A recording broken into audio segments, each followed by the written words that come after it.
returning since Vietnam to receive the Medal of Honor, our nation's highest award for valor. Please welcome Sergeant Dakota Meyer, ladies and gentlemen. It was at this moment that fighting didn't become fun for me anymore.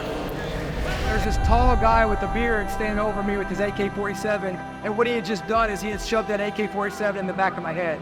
Before this day, I was the guy that went out and looked for a fight. All I could think about was, if I can find a way to relate to this guy that just tried to kill me, there is no excuse for any of us in this country to not be able to find a way to relate to the people around us that we walk with every single day. And so, what I think is the more we go through, the more of an obligation we have to get through it so that we can bring others through it.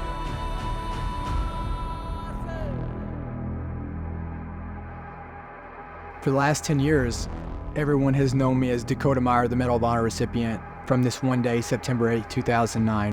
What that's done is allowed me this opportunity to get to meet so many different people. And I'll never forget that morning we were going in, and usually when we're going to run a mission, we're always talking about on-call targets, we're talking about our job, our rally points, what we're gonna do if this happens. Like, we never even spoke about the mission or the plan going in. All we talked about was home. All we talked about was coming home. And it was like in this gunfight, everything that we could rely on, from air to artillery, it just kept getting canceled or held up. And Lieutenant Johnson came back over the radio and he stated, if you don't give me these rounds right now, we're gonna die. And the response he got back was, well, try your best. Imagine experiencing what you, and how old were you at the time? I was 21. In that insane firefight, being locked down. There's so many lessons that come from that day that, I look at people complaining about stuff here in America, and it's like, I seen in one day the best of humans, the worst of humans, and nobody thought they were wrong. I got on the radio. My idea was, if we could drive this Humvee in, we could cover them with the Humvee, and each time we were told no. So the next time I came over the radio, and I told them, be advised, we're coming in, and then I turned my radio off, so technically I didn't hear no, right? It's all about the technicalities. But it wasn't his marksmanship that earned him the Medal of Honor. It was his astonishing courage. Did you think you were gonna die? I didn't think I was gonna die, I knew I was.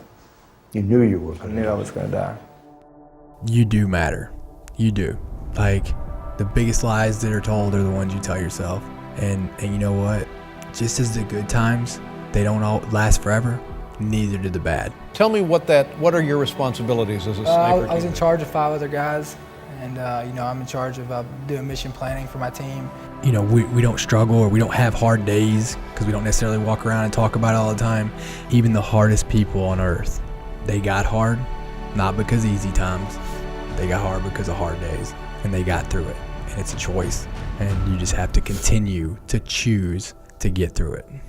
Listening to somebody talk about the journey and overcoming the adversity that he went through is a great story to people not to give up. He came out of this with a purpose, and it was an honor for me to be here to be able to listen to him. If I can make people who are on the side of a mountain in Afghanistan believe in a cause that they can't see and willing to go give their life after they just watched their best friend give their life, then I can come in and help any organization help their people believe in what they're doing over here.